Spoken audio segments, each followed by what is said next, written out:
All right, senoritas, welcome back to the fuck show. Since this worked so well on last night's episode, where I started it as drunk as I usually am by the end of the episode at the beginning, I thought we'd give this a rip tonight because, I really wasn't planning to record one tonight. I had no topic. I thought I'd take a rest night, and then I had some plans fall through, and I started drinking, shock horror, and now here we are sitting down in front of the mic, so... First things first, the May report from May herself. I have been instructed to tell you, Mob. Let me just pull it up here. Here it is. May would like you all to know that she is the best, and she is always asking me about the tea situation at my house, and also that she thinks I'm crazy for not liking chai tea. So, that's the May report for this episode. There we go. Fuck, I had the monitoring off. Fucking dipshit. Another one of those episodes where I really just kind of have nothing on the brain and just turn the fucking microphone on, and we'll see how long we can go for. Maybe I can get 40 minutes out of this one. I did a little upgrade to the audio setup for the podcast tonight. This shit should also be showing up tomorrow. We have a new audio interface coming. It's a Focusrite Scarlett 212 3rd gen because it was on sale. And as much as I wanted the 4th gen, that $300 price tag was a little much for me. So, and a new microphone, and we'll see how we like it because it is the Samsung Q2U, I want to say. Let me just look it up here. And you know what? You think I would ask? I know a fucking professional. Yeah, Samsung Q2U, not Samsung. Like, anyway, I know like a professional sound guy. So you think I would reach out to him and be like, "Hey man, like, what's a good mic for podcasting? Like spoken word stuff, blah blah blah. It's XLR, this, that, and the other." But this Q2U mic is pretty well recommended for starting out with the podcast, and I feel like I don't need to be getting like an SM57 when I'm only like 15 episodes in because it's like a $600 mic. So, and I don't even know if the Focusrite would drive that to tell you the fucking truth, because I'm going to run that fucking thing off the iPad. So, but I wanted the 212 to kind of have the option to have guests on, because the more I thought about it, the more I was like, because right now I have the Rode, what the hell is this thing called? Bear with me, podcast. I got to grab the box. And I'm connected to the headphones, so hopefully this doesn't end with me jerking the mic off. I have the Rode NT USB Mini, but it is a strictly USB mic. So the more I thought about it, the more I was like, I could get a USB-C hub and plug it into the iPad and get another one of these and then hope it works, because fuck help me if I just did some research. But I decided that at some point, like, we're going to make this upgrade anyway, and I have the money right now, so why not just buy the audio interface, eat that cost right now, and then when I'm ready to have guests on, like the Frenchman or the sister, I just have to order another one of these mics, and it comes with the cable, and I can set it up, and then there you go. We're good to go. Ready to rock and roll for 2 people on the podcast. So, yeah, that is all showing up tomorrow. So we might have an episode tomorrow. I don't know, once I figure this shit out. Because that's kind of what I was looking up tonight, is like, how do you fucking set this up? And again, I know a professional sound guy. I could easily ask him this. But again, it's kind of what we were talking about when we were talking about Ruth. I feel guilty because I have fallen out of touch with all these people. Here we go. Fucking 5 minutes in. Your boy's yawning. Your boy's drunk. So settle up. Yeah, I just don't want to go to him and be like, "Hey man, I know I haven't talked to you in 2 months, but how do you set the gain on a fucking audio interface?" So I'll figure it out because I'm a smarty pants. Yeah, you know what? May, sent me a fucking voice note. I can't listen to that. I'm recording the podcast. Fuck. We have kind of just been thinking about... Oh, here we go. Dead air. At least I couldn't even make it to the 5-minute mark. I will be passing away now due to personal reasons. Okay, fuck. Dating it fucking sucks. What was I saying? I have been thinking today a lot about how far I've come, even since the last time May and I talked, because I've kind of been listening back to the entire library of the show to kind of see if there's anything I need to be concerned about for you-know-who, because I have, and I know I'm already breaking the promise that I made to y'all in the last episode, but if I don't say her name, it's not technically me breaking the promise. But anyway, I have the intrusive thought to just send her the link, because I did send her episode 15, and I never heard back, so maybe she fucking hated it. Who knows? But, boy howdy. Do y'all hear that? That's the sound of the train going choo-choo as it leaves the station without me on fucking board. Bye-bye thought. Who fucking knows where that was going? Oh, yeah, okay. So I'm kind of, and I know this was only like a week or two ago. It feels so much longer in podcast time, but thinking about like how the last time with May, like I was kind of a stress cadet and blah, blah, blah, freaking out. We've talked about it. I've heard it on the fucking podcast. I'm pretty sure if you go back and you're really curious, it's episode 4, 5, and 6. It's in there somewhere. So, and you know what? May's still the same kind of texter. She's better now because, you know, I guess I should spin the yarn of like how May came back around, because the last y'all heard, it was definitively like me going, goodbye, this is done. Your boy was drunk the other night. No, I was stone sober, but I had been thinking about her because like, despite all this stuff with you-know-who, May kind of was in the back of my head always since I told her, like, since we kind of parted ways. She's kind of in the back of my head like the one that got away. Because, oh, fuck.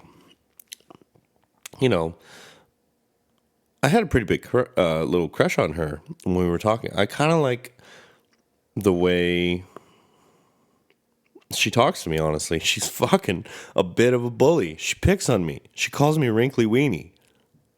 So I don't know what that says about me, because typically I'm like, I would look for a woman that kind of embraces traditional gender roles and kind of wants the man to be, and this is not to sound sexist, and not because I fucking hate the definition of like a traditional Christian relationship, which Ruth and I have kind of been talking about. I'm not slurring my words. I'm trying to hold a yawn in.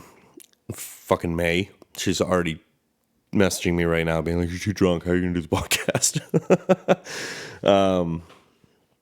No, I can never think of the fucking word for this. Like a woman who likes like a manly man. You know what I mean? So May says she wants that, and then literally she spent all day fucking bullying me and picking on me. So thank you for that, May. But I don't know. She kind of like never. She was kind of always in the back of my head, like what could have been, because I had and I have quite like a big little crush on her. Big little crush. That's a very Canadian thing to say. I got jelly with that the other day. I said,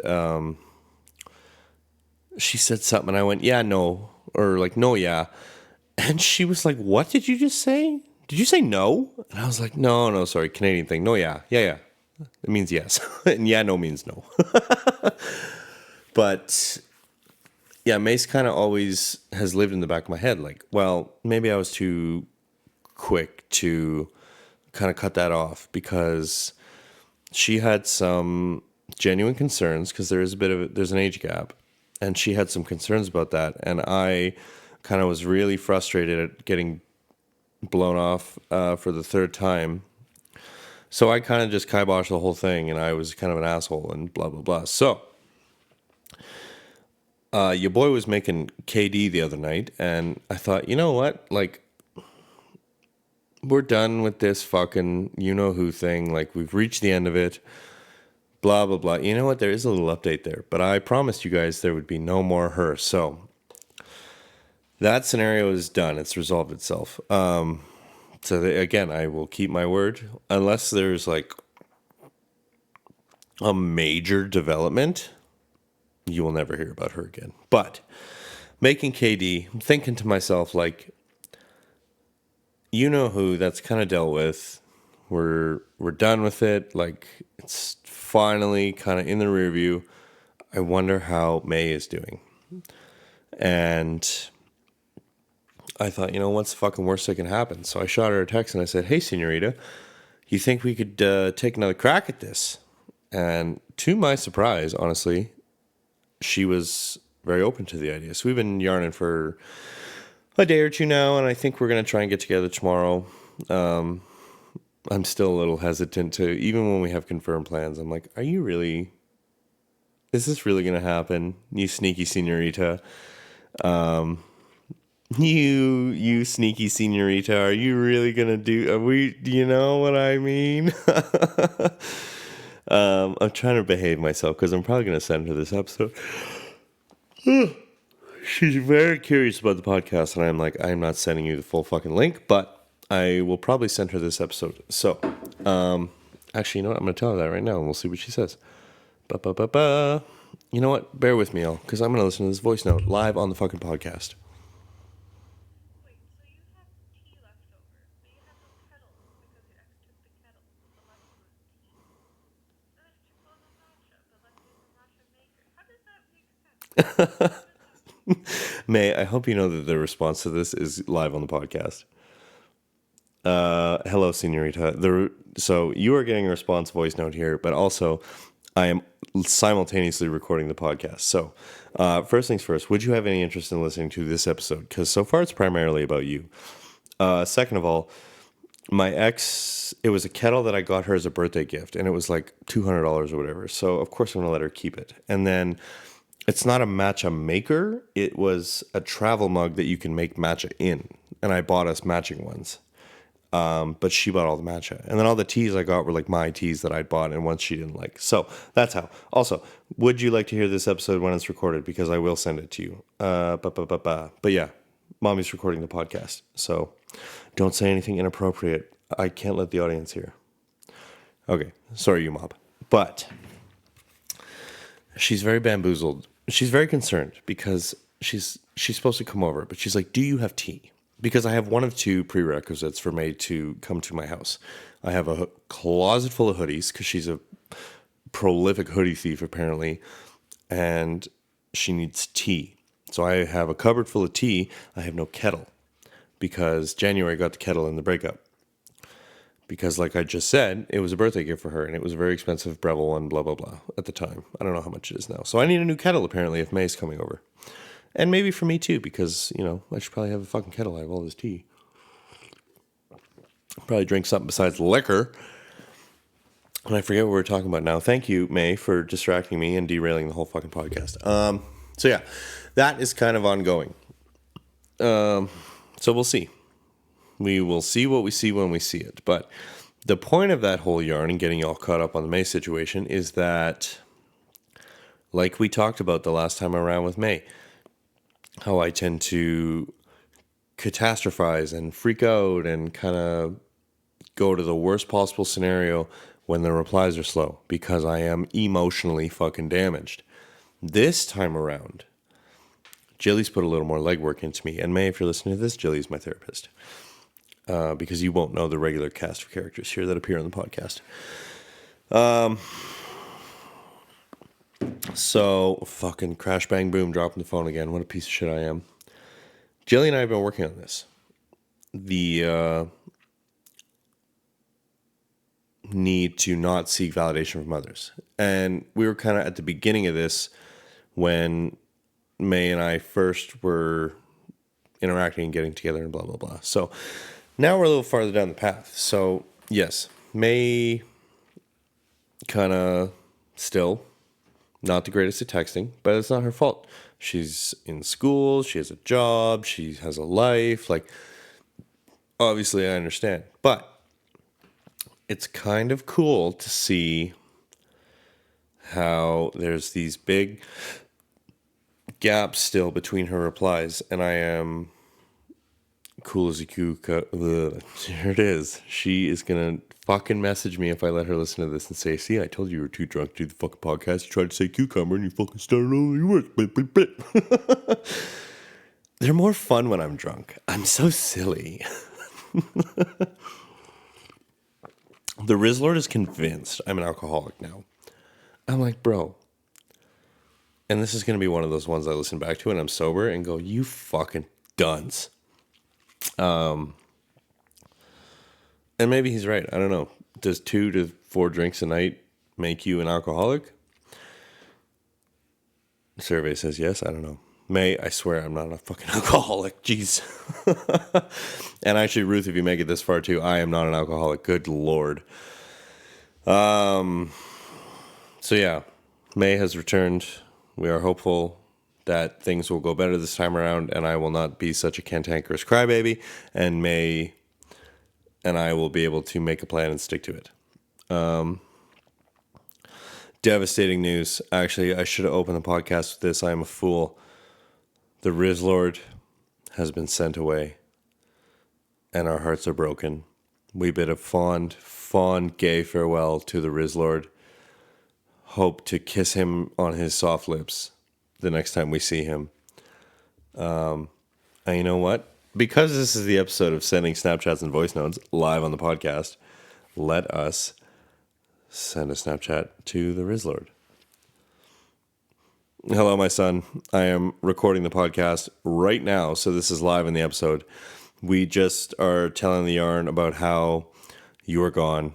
You have left us. You have moved on to another site, and we miss you terribly already. And we're hoping for a soft kiss on the lips when you return from school and from your endeavors at the new site.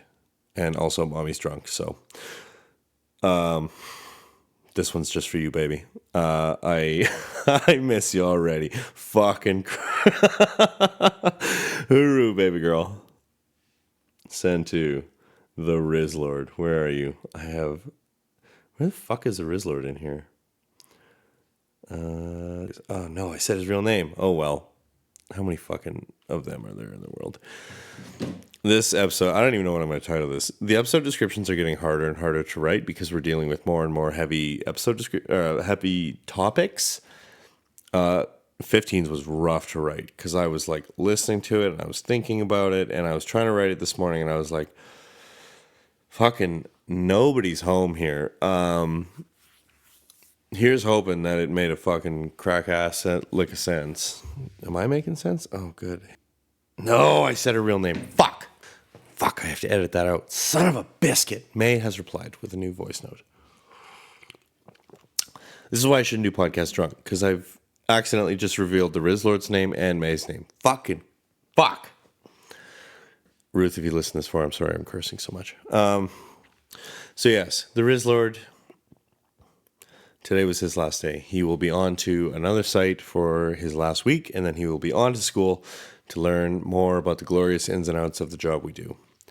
Young Buck has decided to take early leave because he's also going to school at the same time as the Rizzlord, and he decided he had a personal emergency last weekend and decided that, you know what, it just wasn't worth it to him to work for these last 2 weeks, so he took a little vacation, and we will see him again in 2 months as well as the Rizzlord. So we bid a fond farewell to the Rizzlord. We bid a farewell to the Young Buck. And honestly, the Young Buck did us all a favor by doing this because there was literally no fucking work.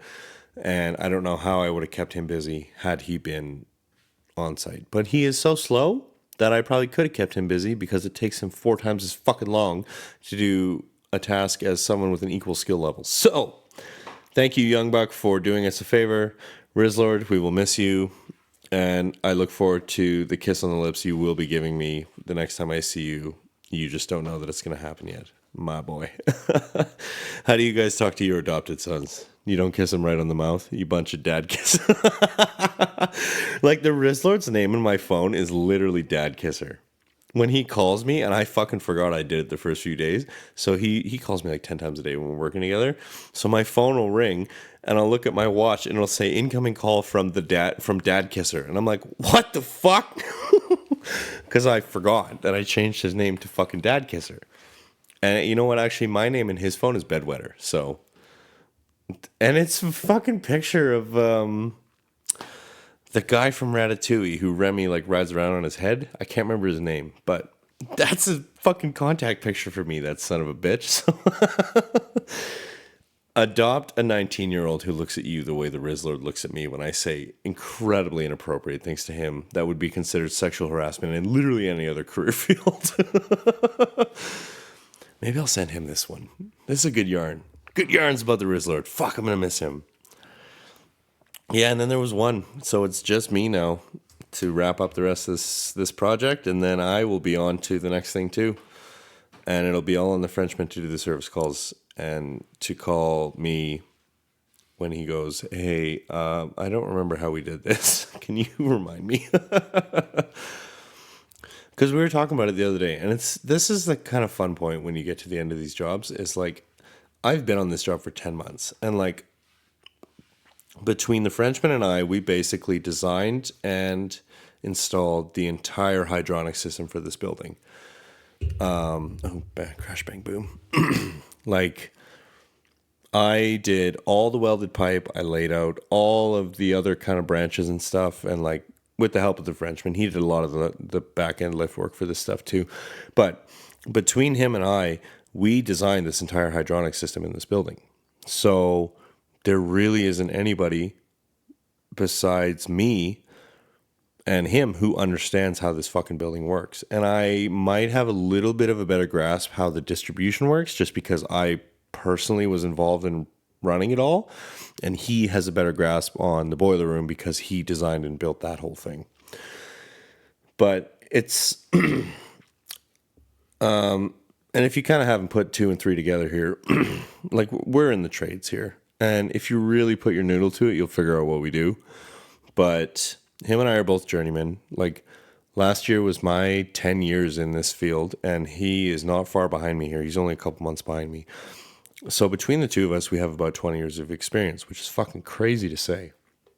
And we talk about this sometimes, how we'll end up sitting in the office and kind of doing look aheads and planning and where we're going to put so-and-so and how are we going to manage this and where are these guys going, how are we want to distribute the manpower, like what's priority to get knocked out in the next week. Because we would generally, when we had a bunch of guys, we'd sit down on a Friday or a Thursday afternoon and plan out the next week. And at one point, about 6 months in, I kind of looked at him and I was like, do you remember being first years and like walking into the trailer or the site office and seeing the foreman and the lead hand doing exactly what we're doing now and feeling so jealous and being like, I wonder what they're talking about. Like what kind of high level conversations are they having in there that we just wouldn't understand because we're stupid first years. And now that I am in that position and I am the one having these high level conversations behind closed doors, I wish I could go back in time to tell first year me, it's a bunch of bullshit. Half the time, Frenchman and I are shit talking. We're spinning yarns about the days past, or I'm catching up on my life. He's catching me up on the kids. We're kind of evaluating guys and where our heads are at on them and what we think they need for their development moving forward and blah, blah, blah. Like it's a whole bag of fucking nothing.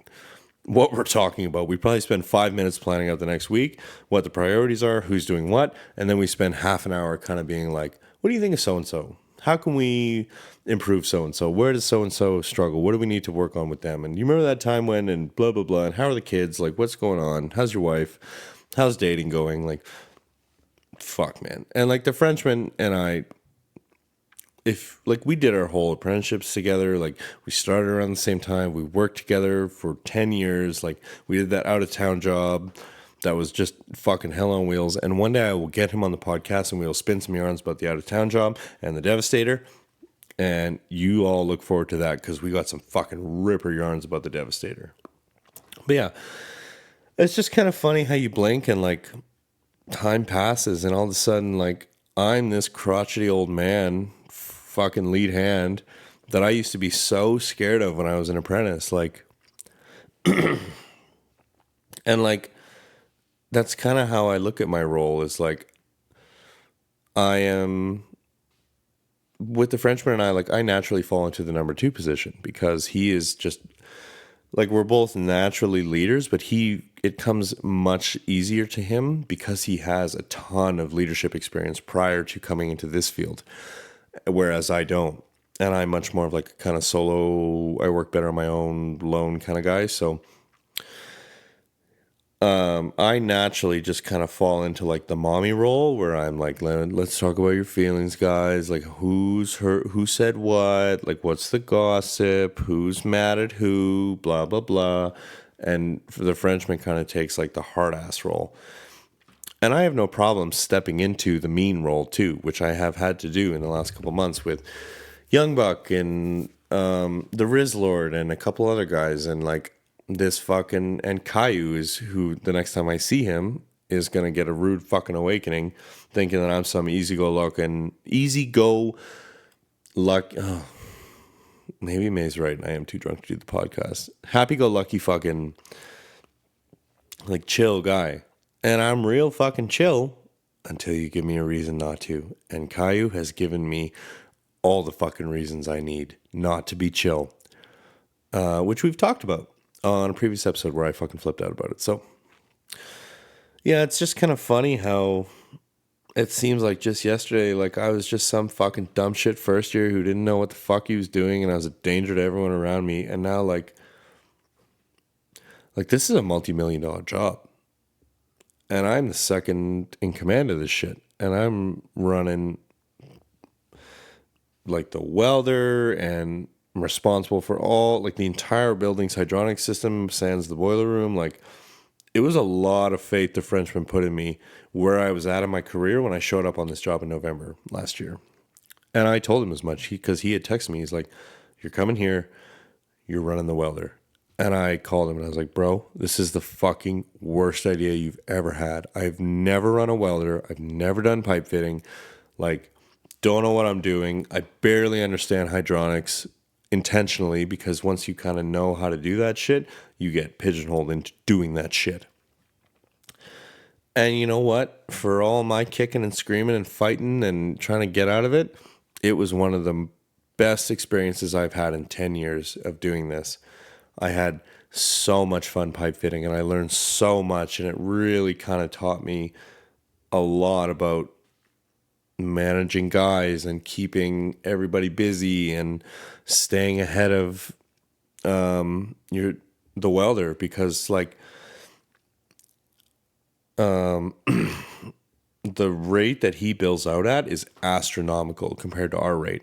So every second of downtime that the welder has where he is not fitting or prepping fittings or pipe ends or welding, if he's not laying inches down, we are literally lighting money on fire for this guy to be standing around. And there was a lot of that, honestly, because it was a learning curve. I'd never done it before. So yeah, it all I kind of will always think fondly and poorly about this job because like the Frenchman and I get to work together so infrequently because we're both journeymen, we're both leadership to a degree, and it just kind of doesn't make sense to have us both in the same job because we have very similar skill sets. I'm better at some things than he is, and vice versa, right? Like you kind of just naturally gravitate towards some things over others as you come up. But like we both had the benefit of having people in higher positions looking out for us going, you are going to get a well-rounded apprenticeship and you are going to walk out as a journeyman knowing how to do a little bit of everything. And him and I both are very talented at what we do. And he'd be loath to admit it, but like, cause he's just so, I call him Linetti sometimes just because he needs to be humbled, but like I'm better at him than some things. And some days he freely admits it and some days he doesn't. So fuck, not to jerk myself off here, but I don't know. We're a very good team, and I kind of forgot where I was going with this, but like this job has been very good for me, and it was kind of like so much in my life happened in the last since November here. Like it was a fucking big year of change for me. Like, yeah, because I came to the site in November, and that was right after January, and I had gotten back together and we're trying to work things out. And I was at this site when January left me, and I was at this site when I met April, and I was at this site when April left me, and like been at this site for moving out of my dad's house and kind of figuring out dating and kind of starting therapy and working on all this self-improvement and growth and development. So like so much has happened in 10 or 11 months here since I came to this site, and I've learned so much and made like such good friendships with a lot of these new guys, the Rizzlord especially. Like of all the people on the crew that we had, I genuinely never thought that a 19-year-old with a bad fucking attitude would be the one that I kind of ended up being the closest with in the gayest way possible. So, Rizzlord, we love you.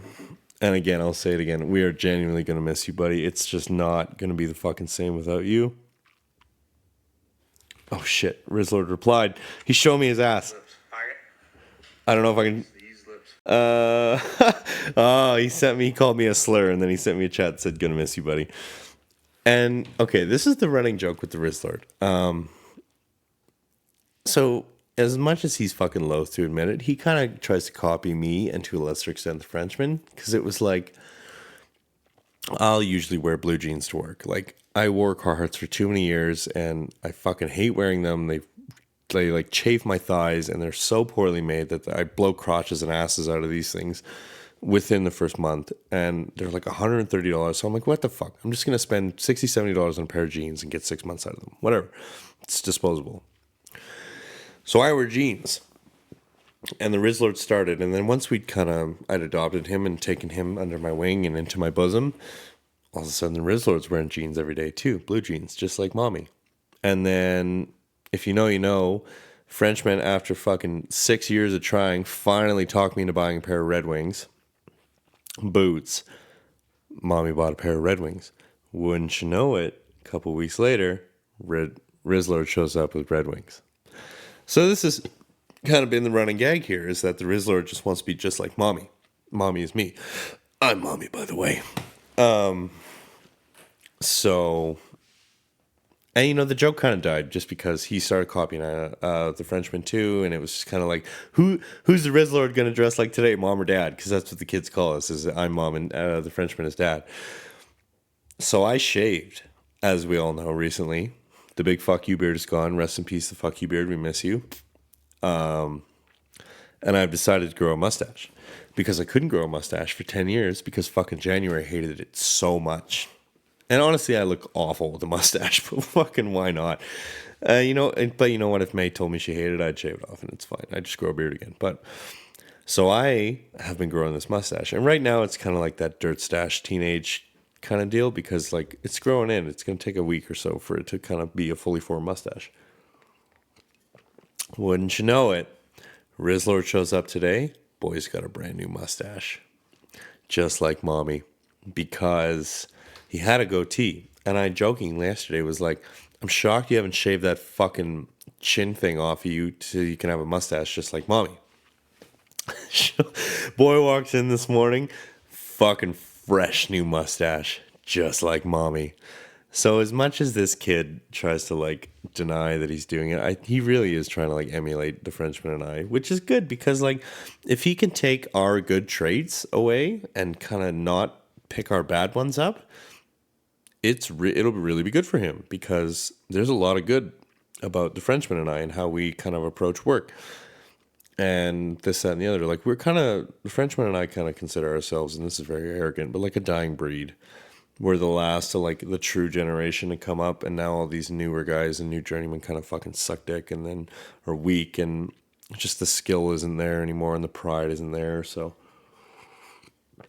the Frenchman and I really consider guys from our era to be the last true our company trained guys. And there's only a handful of us left, honestly. I think there's only 4 or 5 of us, but out of what was once like 10 or 12. But so if the Rizzlord and all these guys that work with us, if they can pick up like the good traits about us that we learned from the guys that trained us, like we're going to have some good journeymen someday. And they can leave like my temper and my kind of conflict aversion and the Frenchman's conflict love. They meet somewhere in the middle. Like, we're going to turn out some good guys, I think. And it's really a shame that we couldn't keep the team together as for a little bit longer, because all we have left is the one guy. I don't have a fun nickname for him because everything I think of just sounds racist. But yeah, it's really. But we would have lost Young Buck and the Rizzlord around now anyway because they're both going to school. So, sayonara, senoritas. Best of luck to you both. Hopefully, you guys don't run into each other too much at school because you both can't fucking stand each other. So, an abrupt pause here. I have to pee so bad, and I need a cigarette. And maybe we're gonna risk it for the biscuit and have drink number 4 tonight. And we're back. Okay, get ready for the sound of me adjusting the mic because shock horror, mommy's not prepared.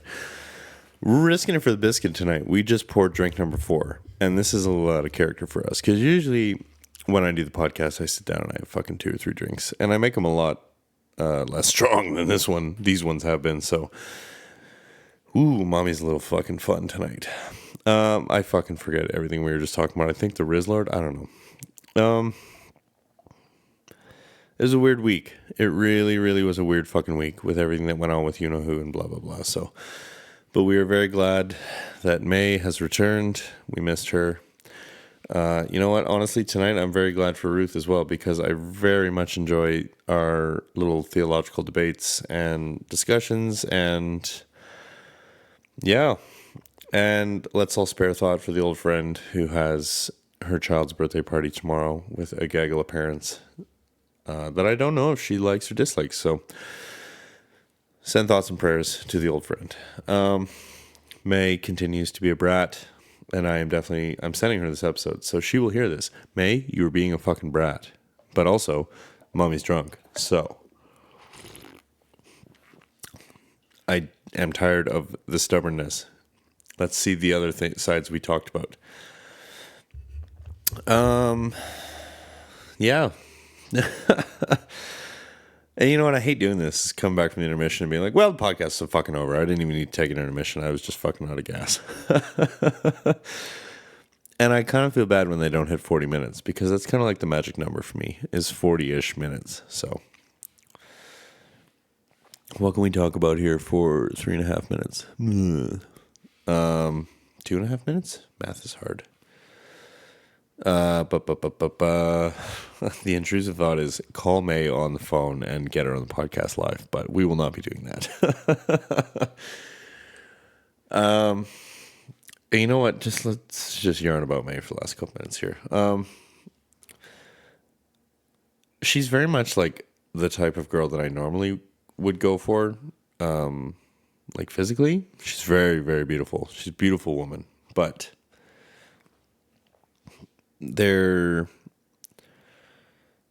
okay, and I am going to send this to her, so let us think about how we're going to say this with what little brain cells we have left.